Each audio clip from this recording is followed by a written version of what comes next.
روز سه‌شنبه پارلمانت گرجستان گیورگی کویریکاشویلی را سروزیر این کشور انتخاب نمود. از میان 150 وکیل مردمی گرجستان، 86 نفر به طرفداری از کویریکاشویلی و 28 وکیل مردمی بر ضد نامزدی او آواز دادند. کویریکاشویلی از ماه سپتامبر سال روان رهبری وزارت امور خارجه گرجستان را بر عهده داشت.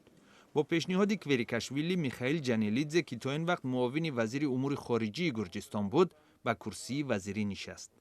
وکیلان مردمی هیئت نو حکومت گرجستان را که از طرف کویریکاشویلی پیشنهاد شده بود تصدیق کردند. کویریکاشویلی میگوید گرجستان باید سیاست واقع بینانه مایل به صلح با روسیه را ادامه دهد. به قول کویریکاشویلی این روند در صورت تطبیق خواهد شد که صاحب اختیاری و تمامیت ارضی گرجستان حفظ گردد. سروزیر سابق گرجستان ایرکلی غریبشویلی 23 دکبر اعلام کرد که به استعفا می رود.